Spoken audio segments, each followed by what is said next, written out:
Bentrovati nell'approfondimento, lo spazio che segue il notiziario di Tele4 assieme al nostro vice direttore Ferdinando Avarino in studio. Ferdinando, bentrovato. Buonasera Gianluca a tutti, perché ci vediamo tra poco, c'è Ring, no? Sì, infatti, nuova puntata di Ring, naturalmente come ogni venerdì.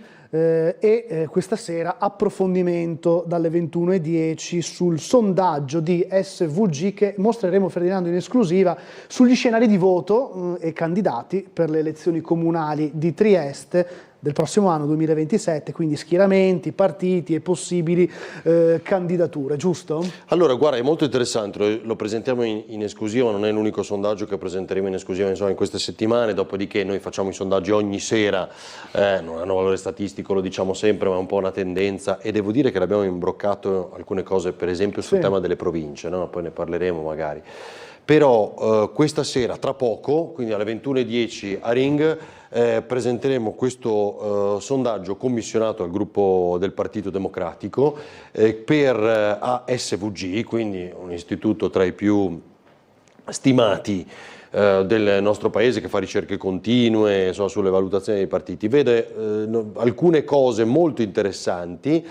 Una ve la posso dire, diciamo, ci sono PD e Fratelli d'Italia che si giocano la leadership, cioè chi è primo partito in città, di più non dico, perché lo vedremo alle 21:10 a Ring, però ci sono molti dati interessanti, come sta andando, quali sono i temi che fanno discutere, la qualità della vita secondo i triestini, quali sono i temi divisivi o i temi che fanno apprezzare o non apprezzare la città. È chiaro che c'è il tema della cabinovia, che c'è il tram, che ci sarà, no, lo vedremo, la sicurezza, molte cose, molti aspetti, e poi le coalizioni. E quindi qual è la fotografia in questo momento? È molto presto, è prima dell'estate, tra pochi giorni, insomma, per molti già la politica la seguono poco magari adesso rispetto a un tempo, adesso in particolar modo si scalderà molto si scalderanno gli animi dopo l'estate, però devo dirti che è interessante vedere qual è l'equilibrio tra le coalizioni adesso e quali potrebbero essere i movimenti all'interno delle coalizioni, perché vedrete alle 21:10 questo sondaggio di SVG sulle elezioni comunali di Trieste, questo è il concetto, e oltre alle coalizioni vedremo i singoli partiti. E noi sappiamo, tra le altre cose, che è chiaro che una delle incognite, per esempio, è cosa fa, dove va, quanto fa Futuro Nazionale, quanto pesa, se pesa a Trieste. Hanno deciso chi saranno i delegati all'Assemblea Nazionale, no? Oggi in queste ore Andrea Fiore del Friuli Venezia Giulia rappresenterà il Friuli Venezia Giulia appunto all'Assemblea con Bannacci. Ci sono i 2, 3 quanti sono del Veneto che stanno andando a Roma proprio per lo stesso motivo, sono 2 ex consiglieri regionali, quindi si sta organizzando. Quanto pesa qui? Che cosa faranno altri partiti all'interno del centrosinistra, se stanno nel centrosinistra o meno, come Azione, pesano, quanto pesano, però Azione di Carlo Calenda a Venezia è andata col centrodestra e ha avuto ragione. Qui dove sarà? Quanto farà? Che cosa fanno le liste civiche? E poi soprattutto vedremo quali sono i nomi in campo. E quello è molto interessante. Sarà interessante alle 21:10 subito all'inizio di Ring il sondaggio, e poi ovviamente lo commenterai anche con i tuoi ospiti nel dibattito dalle 21:30. Ti dico, ci sarà con noi Rado Fonda, che è l'Head of Research, cioè il capo delle ricerche di SVG, quindi la casa dei sondaggi, diciamo, questa azienda che si occupa dei sondaggi molto nota nel nostro paese, che ha il cuore e la testa, diciamo, no? Qui a Trieste, quindi è molto importante. E noi con lui presenteremo questi dati, li commenteremo, e ce n'è uno, anzi che sarebbero 2 poi particolarmente interessanti. Intanto vi faremo i nomi, quindi chi sono i più noti e chi sono quelli che ti vengono in mente, diciamola così facile, cioè se io chiedessi a ognuno di noi che ci segue stasera, poi magari noi faremo un sondaggio sul sondaggio, cioè questa sera, lo dico già, dentro Ring domanderemo dopo chi voterai l'anno prossimo, no, centrodestra, centrosinistra, ci limiteremo magari a questo, no? E quindi per vedere anche il nostro effetto su questo sondaggio dopo aver presentato quello ufficiale di SVG, e ti devo dire che i nomi sono molto interessanti, non sono un segreto. La distinzione che ti dicevo è dimmi 3 nomi di politici che ti vengono in mente, e allora chi ci segue da casa li deve pensare. Il primo che ti viene in mente chi è, quello più visto, quello più dibattuto, oppure quello che mi piacerebbe, sono 2 diverse letture. L'altro, e faremo vedere anche questo, è quanto sono noti se evocati, cioè io ti faccio il nome Gianluca Paladini, te lo ricordi? Ah sì, me lo ricordo, lo conosco, non lo conosco, e quel dato lì è anche interessante, e vedremo quanto c'è una differenza tra l'uno e l'altro, quindi quanti ci vengono in mente, quanti li ricordiamo se evocati, e quanti di questi possono avere una chance per fare una corsa alle elezioni comunali dell'anno prossimo. Sondaggi più che interattivi con la cittadinanza, certo, che giustamente dice la sua e può sempre partecipare. Hai citato le province, ieri è approdata in aula la discussione che vede già le prime divisioni in politica, no, tra eleggibilità, elettività e le competenze. Oggi Federica con una battuta ha risposto, trovo strano che ci siano polemiche proprio sull'eleggibilità, insomma siamo in un paese democratico, è chiaro che il cittadino deve poter scegliere chi lo governerà. Sì, sul fatto che siano elettive o meno, cioè quindi che si vada al voto per scegliere il presidente, esatto, della provincia, esattamente come si sceglie il sindaco, ecco, questo è il dibattito. Guarda, noi parliamo da mesi delle province e una cosa che mi stupisce è che è un tema che interessa. Non avrei mai pensato, anche perché abbiamo vissuto tutti la stagione, definiamola, dell'antipolitica, e quindi quando tutti si diceva anzi che le province fossero un carrozzone, che le prefetture, no? Tutto quel periodo pesante anche un po' del nostro paese, che forse ha indebolito anche le capacità decisionali di certa politica. Però devo dirti che oggi io sono un sostenitore della provincia se ha appunto delle competenze serie che possono, e la più importante è quella di aiutare i comuni. Cioè oggi noi viviamo una difficoltà non solo di presenze, competenze, professionalità all'interno dei comuni, non perché non abbiano qualità, ma perché non ve ne siano abbastanza, cioè non ce ne sono abbastanza, quindi non abbiamo magari tecnici, funzionari, alta specializzazione che ti aiuta un numero di dipendenti necessario a portare avanti gli appalti, a fare, no, prendere decisioni. Poi devi avere comunque una visione strategica anche di area, cioè che non sia soltanto la regione che si occupa in teoria di legiferare, certo oggi amministra molto, ma di legiferare, ma hai bisogno di una visione più ampia e strategica di un territorio. Io sono a favore del ritorno delle province, che siano anche elettive, è certo che deve essere un sistema che funziona, e ti dico che su questo c'è molta trasversalità. Ne abbiamo parlato anche ieri sera a Ring, e ancora una volta, per esempio, anche all'interno del centro-sinistra ci sono tanti distinguo. Noi l'abbiamo detto ormai qualche mese fa, lo stesso Enrico Bullian del Patto per l'Autonomia è a favore del ritorno delle province, lo è Serena Pellegrino, ma intendo dire Alleanza Verdi-Sinistra, cioè un partito all'interno del centro-sinistra che è dichiaratamente a favore del ritorno delle province, era contro la cancellazione allora, però è a favore del ritorno delle province, quindi non solo il centrodestra, ma anche pezzi del centrosinistra sono in realtà a favore. È come si fa questo percorso che diventa ovviamente da adesso in poi essenziale, però non è un percorso che nasce ieri, è un percorso che ha già fatto tutto il suo iter anche in Parlamento, l'abbiamo raccontato sempre in questi anni. Sempre con il Presidente della Regione, un altro tema affrontato, quello dei controlli ai confini, dopo la raccomandazione della Commissione Europea di stopparli, esaurirli gradualmente per ritornare alla situazione precedente a quella del 2023, attivata in funzione antiterrorismo dopo l'attacco di Hamas del 7 ottobre dello stesso anno.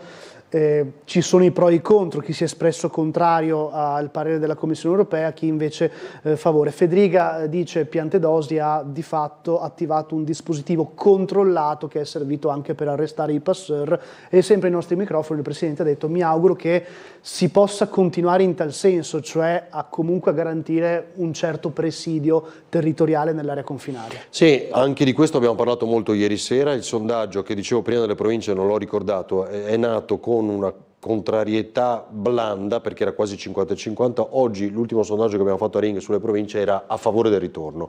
Questo invece, che adesso hai ricordato, ha visto un no netto, quasi il 90%, 85% mi pare ieri sera, sullo stop dei controlli ai confini, cioè la stragrande maggioranza è a favore della continuazione, perché si continui a controllare ai confini. Intanto è un presidio che non è un blocco per coloro che transitano di continuo, l'abbiamo visto tutti, è intanto una richiesta da parte dell'Unione Europea di una graduale riduzione. Se anche il mondo gradualmente, anzi rapidamente, tornasse a una normalità, abbiamo visto anche sul fronte delle tensioni internazionali cosa si sono detti Zelensky e Putin a distanza nelle scorse ore, ieri, e quindi una speranza che molte tensioni internazionali vadano scemando. Purtroppo i pazzi e quindi l'esigenza di arginare possibili terroristi o possibili appunto possibili azioni dei singoli che siano di emulazione, insomma, o personaggi noti o meno, se c'è un filtro è vero che questo ti può aiutare nell'attività di intelligence. Ripeto, non è un cancello, no? Questo controllo ai confini ha sicuramente una duplice opportunità, quella di agevolare anche altri tipi di indagine nei controlli delle vetture, dei furgoni, no? Da cosa nasce cosa, e l'abbiamo visto molto nei numeri citati dal ministro Piantedosi nelle scorse ore. È un filtro, ripeto, anche su questo fronte qui, di certo costringe coloro che vogliono passare irregolarmente i confini a non farlo per le vie ufficiali, quindi peggiora magari quel tipo di condizione, scoraggia.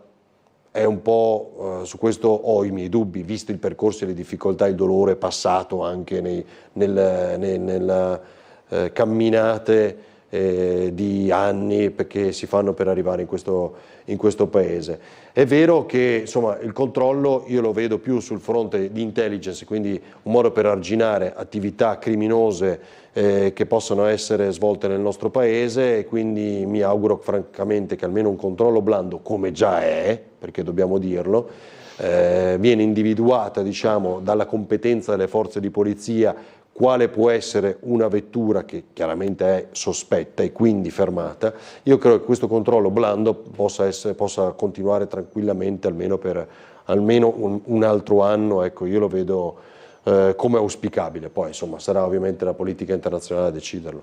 Concluderei con una riflessione, credo abbiamo ancora un paio di minuti, sulle truffe, soprattutto ai danni delle categorie fragili e agli anziani.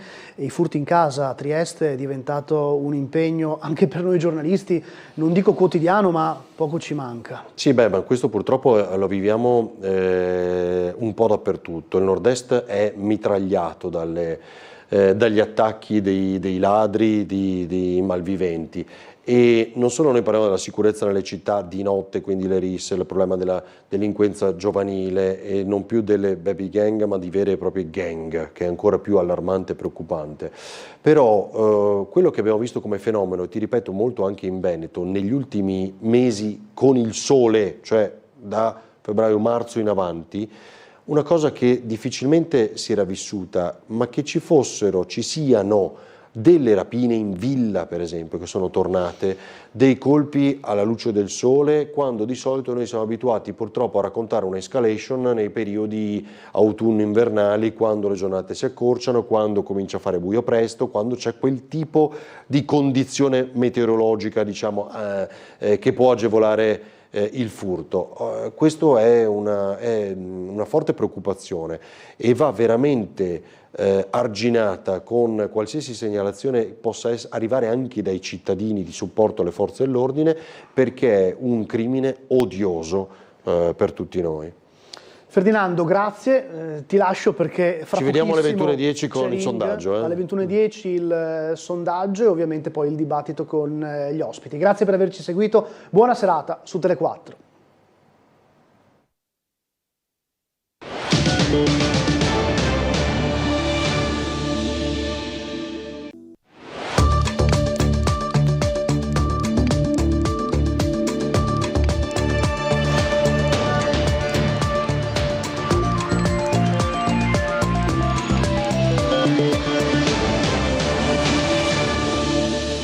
Fideiussioni false presentate dalla Triestina Calcio per il rientro del debito per lo Stadio Rocco, nuovo blitz della Guardia di Finanza negli uffici della Triestina.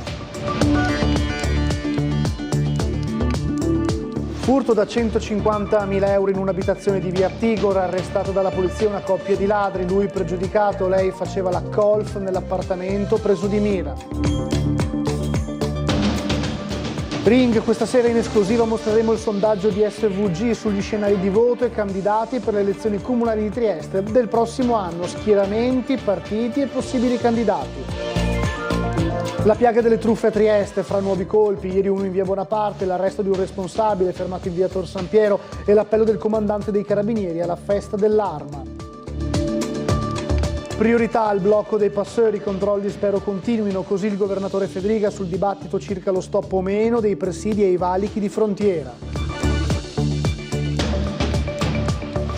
Cambiare regole o affondare il mercato dei titoli sportivi che sta soffocando la pallacanestro italiana, non c'è solo Trieste sul piatto, ma la sopravvivenza dell'interesse per il movimento.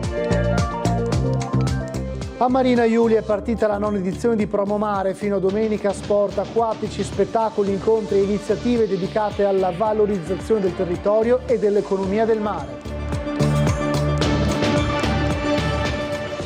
Buonasera e ben ritrovati a un nuovo appuntamento con il notiziario di Tele4. Ring, questa sera in esclusiva mostreremo il sondaggio di SVG sugli scenari di voto e candidati per le elezioni comunali di Trieste nel prossimo anno, quindi gli schieramenti, i partiti e le possibili candidature. Alle 21:10 insieme a Rado Fonda di SVG, conduce naturalmente Ferdinando Avarino. Alle 21:30 il dibattito politico con Alessandra Richetti, Movimento 5 Stelle, Mirko Martini, Idea Giuliana, Giovanni Barbo, Partito Democratico e Maurizio De Blasio di Fratelli d'Italia. Un nuovo blitz della Guardia di Finanza di Trieste negli uffici dell'Unione Sportiva Triestina Calcio. I finanzieri hanno eseguito un ordine di perquisizione emesso dalla Procura della Repubblica. Il nuovo contesto oggetto delle perquisizioni è collegato alla rete di fideiussioni giudicate false presentata nei giorni scorsi al Comune di Trieste nell'ambito del piano di rientro delle pendenze collegate all'utilizzo dello Stadio Rocco. Fideiussioni ritenute false dalla Guardia di Finanza presentate dalla Triestina Calcio al Comune di Trieste alcuni giorni fa. Si trattava dell'importo a garanzia del piano di rientro concordato del debito per i canoni e le utenze dello Stadio Rocco per complessivi 730.000 euro. Ecco il motivo del nuovo blitz questa mattina con i finanzieri che si sono presentati negli uffici della Labarda. Nell'inchiesta diretta dal PM Chiara De Grassi si ipotizza il reato di truffa circa le 2 fideiussioni presentate una dopo l'altra da istituti di credito stranieri privi di copertura. I finanzieri erano presenti a Rocco anche mercoledì in occasione della conferenza stampa del vicepresidente Marco Margiotta, rappresentante dell'azionista di riferimento, il fondo americano LBK Triestina Holdings, e del neonominato direttore generale e presidente del CDA Giuseppe Daniello, che aveva parlato così ai nostri microfoni. La parola d'ordine attuale deve essere quella: riacquisire la credibilità nei confronti dell'ambiente, per ambiente inteso come tifoseria, istituzioni politiche, istituzioni calcistiche, tutto quello, il mondo che abbraccia il club e la Triestina. In conferenza era stato tra l'altro presentato l'avvio di un piano di risanamento dei conti aziendali e la volontà di chiarire la posizione della società con le autorità inquirenti. Da quanto filtra però l'indagine per i reati di riciclaggio e falso in bilancio, che riguarda 15 amministratori succedutisi come membri del board aziendale della società Alabardata, avviata a febbraio, è ancora in corso e durante l'estate dovrebbe portare un quadro più chiaro a seguito di una serie di attività che vengono svolte all'estero dalle Fiamme Gialle. Incidente sull'autostrada di Fernetti, 4 le auto coinvolte, 5 i feriti, per fortuna non gravi, 2 ambulanze sul posto e un'auto medica, 2 feriti in codice giallo, 3 in codice verde, tutti uomini. Un furgone si metteva da Fernetti verso Monfalcone e ha centrato una BMW che ha fatto testa coda e è rimasta praticamente distrutta, nel mentre ha colpito anche altre macchine. Fortunatamente però incidente non grave, nessuno è in pericolo di vita. Furto da 150.000 euro in un'abitazione di via Tigor, arrestata dalla polizia una coppia di ladri, lui pregiudicato, lei faceva la golf nell'appartamento preso di mira. Lui in libertà vigilata con il permesso di uscire dal carcere nelle ore diurne, lei golf in appartamento. Insieme hanno racimolato un bottino da 150.000 euro. Ma non sono riusciti a godersi il malloppo, la squadra mobile era già sulle loro tracce.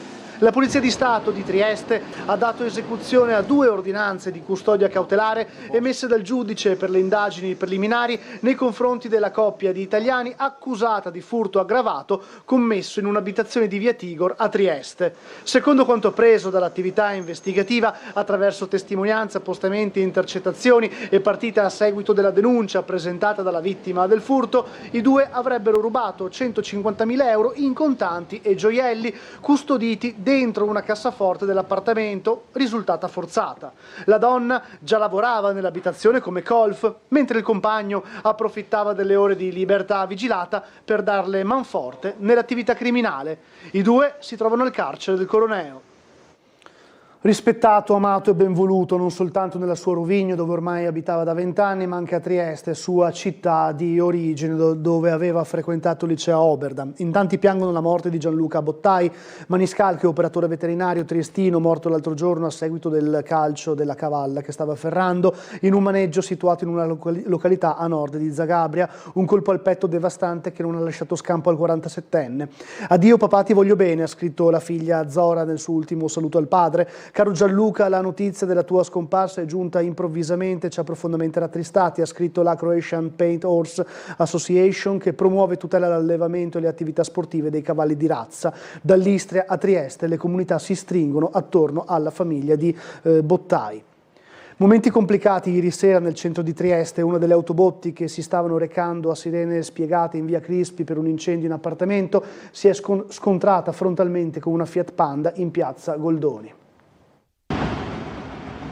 L'incendio in via Crispi e lo schianto in piazza Goldoni, serata non adatta ai deboli di cuore nel centro di Trieste, fortunatamente senza gravi conseguenze. L'allarme per il rogo in appartamento attorno alle 20 ha innescato la pronta risposta del comando provinciale dei Vigili del Fuoco. Una delle autopompe che si stavano recando sul posto a sirene spiegate si è trovata in mezzo alla propria traiettoria un ostacolo inaspettato. L'automobilista di una Fiat Panda arancione con accanto un passeggero evidentemente non ha sentito le sirene, rimanendo fermo in mezzo a piazza Goldoni mentre l'automezzo di soccorso scendeva a gran velocità la galleria Sandrinelli. L'autista non ha fatto in tempo a frenare, centrando l'utilitaria. Contusi e trasferiti a Catinara entrambi gli occupanti dell'auto. Nessuna conseguenza di rilievo invece per il mezzo di servizio e i pompieri che poco dopo sono ripartiti verso la scena dell'incendio con traffico finito in tilt nella nevralgica piazza triestina. I vigili del fuoco hanno dunque raggiunto la seconda squadra impegnata al secondo piano della palazzina di via Crispi, con pure l'ausilio del distaccamento di Opicina.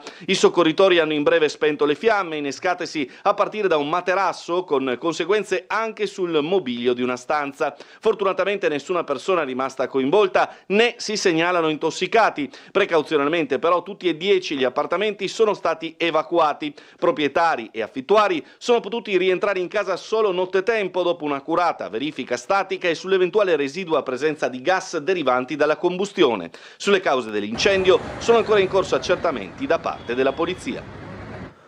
Attenzione, notizia dell'ultima ora, è appena arrivata una nota della Triestina Calcio in merito al caso Fideiussione.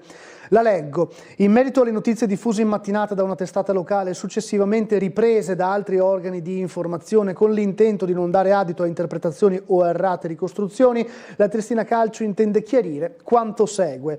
In merito all'attività investigativa, Triestina Calcio dichiara che il club e nessuno dei suoi rappresentanti è indagato. Inoltre, nel club né alcuno dei suoi rappresentanti ha altresì presentato una fideiussione. Il club si è affidato ad esperti del settore per il reperimento della fideiussione volta a garantire l'accordo di rateizzazione sul debito pregresso relativo allo Stadio Rocco. Triestina Calcio prosegue nel frattempo la propria attività di sondaggio del mercato al fine di reperire la fideiussione bancaria o assicurativa volta a garantire il suddetto accordo. Naturalmente la situazione è in sviluppo, quindi ulteriori aggiornamenti già da domani, possibilmente a Sveglia Trieste su questo caso, oppure anche e sicuramente nei nostri notiziari di Tele4. Un truffatore arrestato in flagranza, un colpo da 24.000 euro in oro messo a segno. Sono gli ultimi episodi di truffe agli anziani che hanno avuto come teatro Trieste nella giornata di ieri. Ancora truffe, una sventata e un assegno. L'episodio conclusosi con l'arresto è quello per cui è stato dato l'allarme attorno alle 11 di ieri, giovedì 4 maggio, in un appartamento di via Tor San Piero. Al 112 è arrivata la chiamata di un anziano, contemporaneamente al telefono col truffatore, che spacciandosi per carabiniere gli riferiva che qualcuno aveva duplicato il libretto della sua autovettura e successivamente chiedeva informazioni sulla presenza di oro e preziosi in casa. Il soggetto stava ancora mettendo in atto il proprio piano criminale quando due volanti sono intervenute sul posto, trovando il malintenzionato nel portone del palazzo con il telefono ancora in mano. Ammanettato e poi arrestato per resistenza pubblica ufficiale, è stato trasferito al carcere del Coroneo. È invece riuscito il colpo organizzato ai danni di un'anziana residente in via Napoleone Bonaparte. Attorno alle 14 di ieri una coppia di truffatori, spacciatisi per carabinieri e con la scusa di dover indagare su una rapina compiuta con la macchina del marito, si facevano consegnare dalla moglie 800 euro in contanti e circa 300 grammi d'oro per una valutazione superiore ai 23.000 euro di controvalore. Gli uomini dell'Arma hanno dunque acquisito le immagini del circuito di sorveglianza piazzato all'esterno dell'edificio nel tentativo di reperire elementi utili sui responsabili della truffa. L'Arma dei Carabinieri compie 212 anni. Fra le priorità oggi ci sono il contrasto alla violenza di genere e alle truffe contro gli anziani. Sappiamo che i cittadini ci sono molto vicini e noi siamo vicini a loro, tanto è vero che a me piace dire che il nostro mestiere è un servizio, quindi un servizio al cittadino. Oggi abbiamo voluto dare un piccolo spaccato di quello che facciamo, avremo ospiti 300 studenti della provincia di Trieste. Il futuro non si aspetta ma si prepara e lo si fa coltivando istruzione e legalità, due facce della stessa medaglia, perché senza cultura c'è un arretramento. È il messaggio che il comandante dei Carabinieri di Trieste, colonnello Gianluca Migliozzi, ha rivolto ai giovani delle scuole al termine del discorso ufficiale nella piazza d'armi della compagnia per i 212 anni dell'Arma. Alle celebrazioni sono intervenute le autorità locali, i vari reparti schierati e tanti bambini e giovani con i rispettivi docenti che hanno sventolato il tricolore. La cerimonia è stata occasione per ricordare l'impegno dei carabinieri per la sicurezza del territorio. Il contrasto alla violenza di genere continua a rappresentare una priorità per l'Arma dei Carabinieri, impegnata quotidianamente nell'attività di prevenzione, ascolto e assistenza alle vittime. Focus anche sul contrasto alle truffe e ai danni degli anziani, diventata ormai un'emergenza quotidiana. Ma sì, le emergenze sono varie, sicuramente per quanto attiene una fascia di età particolare ha un'incidenza molto significativa, è un po' ondivaga a seconda del periodo storico, periodo dell'anno che ci troviamo, ma dobbiamo assolutamente agire sul doppio binario, preventivo e repressivo. Durante la cerimonia spazio anche ai riconoscimenti ai militari che nell'ultimo anno di servizio si sono particolarmente distinti. Il furgone bianco rubato alla panetteria Giugovaz in via Ambriani questa mattina presto è stato avvistato per l'ultima volta in quel di Barcola, sempre in mattinata, ma del mezzo per ora si sono perse le tracce. Erano le 7:45 quando due persone con una coppia di cani hanno approfittato della distrazione del corriere addetto alle consegne per rubare il furgone. Le chiavi infatti erano attaccate al cruscotto. Sul furto indagano i carabinieri di Trieste. A Pordenone il ministro per i rapporti con il Parlamento Luca Ciriani interviene sul tema della sospensione del trattato di Schengen e dei controlli ai confini. Ai nostri microfoni sottolinea ha portato risultati eccezionali. La sospensione del Trattato di Schengen ha portato risultati eccezionali in tema di blindatura dei confini, di sicurezza, anche abbiamo intercettato centinaia di passer e fermato moltissimi clandestini. Frontiere interne e sicurezza tornano al centro del confronto politico dopo il richiamo dell'Unione Europea a 9 paesi per una progressiva riduzione dei controlli nello spazio Schengen. Un dibattito che ha coinvolto anche i telespettatori di TV12 e Tele4. Condotta dal nostro Ferdinando Avarino, alla domanda se sospendere i controlli ai confini sono arrivate oltre 1500 telefonate, con una netta prevalenza del no, pari all'87,1%. Dati che si affiancano a quelli diffusi dal ministro dell'Interno Matteo Piantedosi. Dal 21 ottobre 2023, data di sospensione di Schengen, circa 600 persone sono state segnalate nel sistema informativo europeo per motivi legati alla sicurezza tra terrorismo e criminalità organizzata. Sempre secondo il Viminale, entro la fine di maggio sono stati controllati circa 1,5 milioni di individui e oltre 700.000 veicoli. più di 11.000 gli stranieri irregolari intercettati durante tentativi di ingresso clandestino. In totale 658 arresti, di cui 280 per favoreggiamento dell'immigrazione illegale. La misura va confermata a tutela proprio di quell'emergenza del nord-est di cui non si parlava fino a qualche anno fa e che noi come governo e noi come partito di Fratelli d'Italia in particolare abbiamo per primo portato alla luce della ribalta politica qualche anno fa. Non se ne parlava, era un problema totalmente ignorato, noi abbiamo preso in mano la situazione e credo che i risultati siano sotto gli occhi tutti. Certo, si può sempre fare di più, faremo ancora di più se è necessario, ma non è in discussione al momento il blocco di Schengen perché i risultati sono stati apprezzabili. Sulla stessa linea anche il segretario regionale della Lega in Friuli Venezia Giulia, Marco Dreosto, favorevole al mantenimento dei controlli lungo i confini. Noi abbiamo avuto una posizione molto chiara 3 anni fa, abbiamo chiesto la sospensione di Schengen, è stato confermato dal Ministero.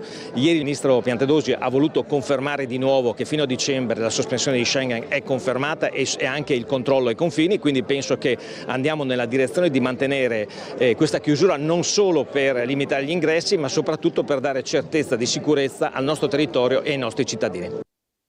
Dai controlli ai confini alla discussione sulle province, questi i temi affrontati con il Presidente della Regione Fedriga a margine di un incontro a Trieste.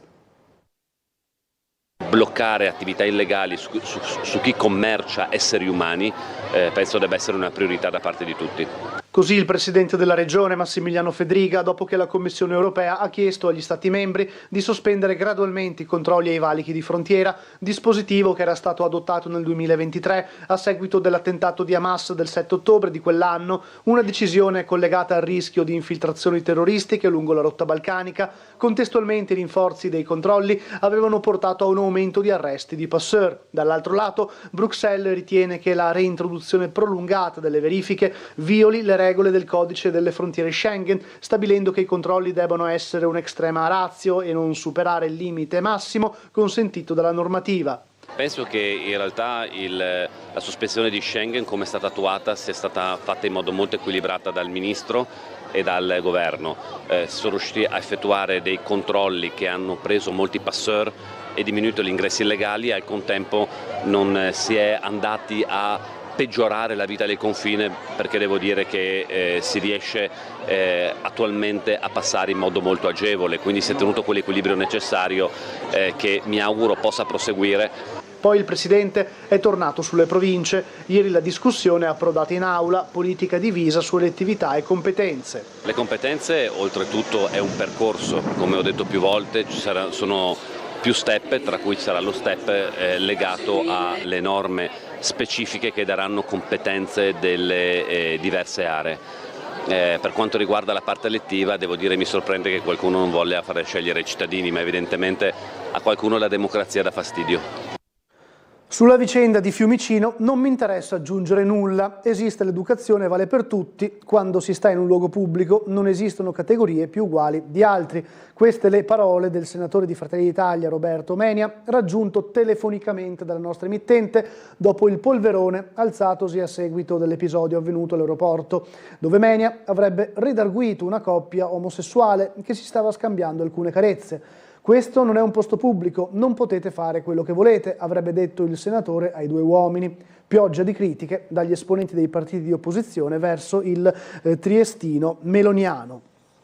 Noi ci fermiamo per una pausa pubblicitaria, ma torniamo fra poco con altre notizie e servizi. State con noi.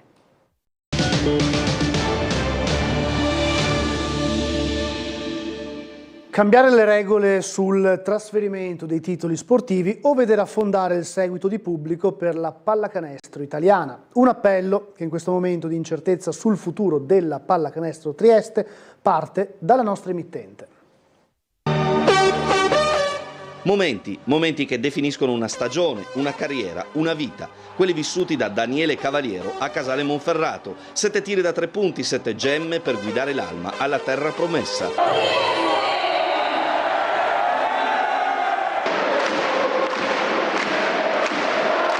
Questi sono momenti in cui ti ricordi di ogni tiro segnato, di ogni errore, di ogni fatica, di una stagione sull'ottovolante finita in gloria.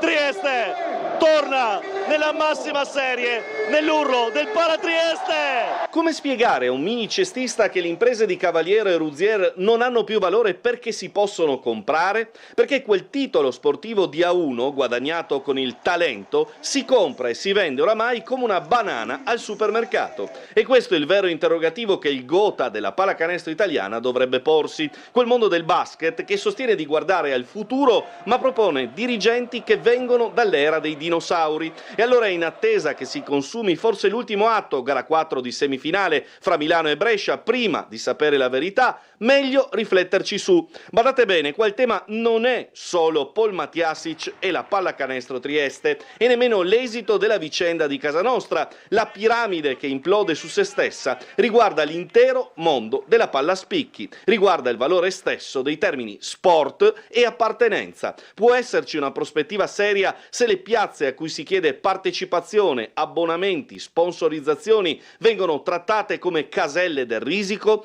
A quei bambini che palleggiano nel campetto, a quelle ragazze con la sciarpa della curva nord, a quegli adolescenti che ricorderanno per tutta la vita le esultanze rock di Valentine, come spieghiamo che basta un bonifico per spostare la loro squadra del cuore? Riconsiderare seriamente la politica dei titoli sportivi è imprescindibile, altrimenti i contraccolpi che hanno subito o sfiorato in soli pochi mesi Trieste, Brescia, Torino, Scafati, Reggio Emilia, Virtus Roma e chissà quali altre società non note finiranno per minare le piazze del basket italiano dalle fondamenta. Dubitiamo fortemente che la soluzione possa essere una gassosa da litro, un hamburger che sa di cartone e la canotta dei Roma Gladiators al modico prezzo di 120 euro cada una. Basti pensare ai 2000 tifosi in meno al Pala Rubini nella gara decisiva contro Brescia, rispetto allo stesso evento, gli stessi quarti di finale playoff dell'anno precedente. Dati, non chiacchiere. Numeri che dimostrano come basti poco a danneggiare il secondo pubblico d'Italia. Basta far serpeggiare l'incertezza, basta far capire che quel sogno chiamato A1, conquistato sul campo per ben 2 volte nel recente passato, può essere venduto dalla sera alla mattina. Che succeda o non succeda, importa relativamente il tema e la possibilità di farlo secondo le attuali regole. Chi lo aveva capito in tempi non sospetti è stato il consorzio Trieste Basket. Quella clausola di non trasferibilità è un baluardo di credibilità sportiva che ora più che mai va fatta valere. Così dai biologi dell'area marina protetta di Miramare. A seguito di una segnalazione da parte di alcuni pescatori, ieri pomeriggio abbiamo rinvenuto nei pressi del porticciolo di Santa Croce la carcassa di un maestoso esemplare di pesce luna. Eccolo qua. Il fianco esposto non mostrava ferite, ma non essendo riusciti a rovesciarlo, vista la stazza e la pesantezza dell'animale, un pesce luna adulto può arrivare a pesare anche 2 tonnellate, non c'è possibile stabilire se le cause della sua morte siano naturali oppure di origine antropica. Visto l'arrivo della stagione balneare, la raccomandazione è sempre la stessa: moderate la velocità delle barche e non lasciatevi trarre in inganno se osservate un pesce luna a pelo della superficie rivolto su un fianco. Non significa necessariamente che sia morto, anzi i pesci luna espongono frequentemente il lato verso l'alto per scaldarsi sotto i raggi del sole, da cui il nome inglese sunfish. È stata presentata questa mattina la rassegna Restate in Armonia 2026, che propone una serie di spettacoli in dialetto triestino in scena dal 13 giugno al 22 di agosto. Vediamo il servizio. Presentata la rassegna Restate Armonia 2026, Teatrino Basaglia all'aperto al Foyer Cechelin, tradizionale spazio dove per il 6º anno consecutivo andranno in scena 8 commedie in dialetto triestino delle compagnie associate provenienti dalla fortunatissima 41esima stagione del teatro in dialetto triestino nella cornice del Parco di San Giovanni di Trieste, via Edoardo Weiss 13, con inizio alle 21. In caso di maltempo gli spettacoli si svolgeranno all'interno. L'evento, realizzato grazie alla concessione dell'ERPAC FVG e con il patrocinio del Comune di Trieste, ospiterà anche 2 serate ad ingresso gratuito. Il 4 luglio un evento speciale di cinema rientrante nel calendario del Festival Internazionale Ave Ninchi e il 18 luglio una serata nella quale sarà ospite la rassegna regionale itinerante Gran Premio FITA FVG Memorial Aldo Pressot del Comitato FITA Friuli Venezia Giulia APS. Seguiteci perché ci sono degli degli spettacoli veramente interessanti, degni di essere seguiti con grande attenzione, perché arrivano non solo da Trieste ma col Festival Avvenire anche da altri Veneto. Un'altra estate all'insegna di un'offerta culturale e teatrale molto varia, e in questo si inserisce pienamente anche il ruolo delle compagnie dell'armonia con gli spettacoli in dialetto triestino, ma anche con il Festival Avvenenti che porterà a Trieste compagnie diciamo da tutto il Triveneto. Il mare inaugura l'estate di Monfalcone. A Marina Iulia è partita la 9ª edizione di Promomare. Fino a domenica sport acquatici, spettacoli, incontri e iniziative dedicate alla valorizzazione del territorio e dell'economia del mare. Il mare si è preso la scena, ha dato ufficialmente il via all'estate monfalconese e con l'arrivo dalle onde di Marina Iulia del simbolo dell'evento è stata inaugurata oggi la 9ª edizione di Promomare, la manifestazione che fino a domenica trasformerà il litorale in un grande villaggio dedicato allo sport, al turismo e alle attività collegate al mare. La festa è partita dalla scalinata di Marina Iulia, animata da musica e intrattenimento, segnando l'avvio di 3 giornate ricche di appuntamenti tra la spiaggia e il porticciolo Nazario Sauro, il punto più a nord del Mediterraneo. È veramente un'edizione dai duplici effetti. Sicuramente noi ci aspettiamo tantissimo da questa edizione, anche perché abbiamo sdoppiato le location. Qui a Marina Iulia verranno fatte tutte le prove a mare, quindi le associazioni sportive, tutti coloro che sono legati allo sport del mare avranno, grazie a un'app dedicata, la possibilità di iscriversi e di provare qui a mare tutte le particolarità dello sport di acqua, mentre in poi dalle 18 fino alle 23, alle 24 della sera tutto si sposterà nell'altra location, che è quello del punto più a nord del mar Mediterraneo, il porticciolo Nazario Sauro, dove tutte le attività ludiche, quelle musicali, quelle dello show cooking, quelle anche spettacolari come lo jet ski verranno fatte invece in quell'area. Protagoniste assolute sono le attività in mare, con dimostrazioni e prove pratiche che permettono di avvicinarsi a diverse discipline, dalla canoa al canottaggio, passando per kayak, vela, stand-up paddle, immersioni subacquee, moto d'acqua e kitesurf. Un'occasione per vedere all'opera associazioni sportive e appassionati, ma anche per scoprire da vicino il rapporto che lega il territorio al mare. È importante che qui troveranno le associazioni del territorio legate al mare che svolgeranno le attività insieme ai ragazzi, quindi ci si potrà iscrivere, i genitori potranno iscrivere i loro bambini attraverso un'app che abbiamo strutturato proprio appositamente, e lì si iscrivono a seconda degli orari. Arriveranno i bambini e qui si dedicano proprio alle attività, saranno spiegate le attività ma anche provarle proprio in mare, perché una parte di mare è stata, con l'aiuto della Capitaneria, è stata proprio delimitata per fare queste attività di sport. Non è solo un mal di testa, in oltre 140 ospedali con il bollino rosa, consulenze e servizi gratuiti dedicati all'emicrania, quindi una giornata dedicata all'emicrania con servizi gratuiti clinico, diagnostici e informativi. Il 15 giugno l'ospedale di Trieste aderisce all'Open Day sull'emicrania, giunto alla sua 4ª edizione promosso dalla Fondazione Onda ETS. In oltre 140 ospedali del network con il bollino rosa saranno quindi offerti gratuitamente alla popolazione visite neurologiche, consulenze con gli esperti, test, conferenze e materiale informativo. L'emicrania è una malattia neurologica cronica e disabilitante caratterizzata da attacchi ricorrenti di cefalea di intensità moderata o severa, spesso associati a nausea, vomito e ipersensibilità agli stimoli sensoriali. A livello globale, secondo l'Organizzazione Mondiale della Sanità, è la 3ª malattia più frequente e la 2ª più disabilitante, interessando circa il 14% della popolazione adulta mondiale. In Italia si stimano oltre 6 milioni di persone affette, di cui circa il 70% sono donne,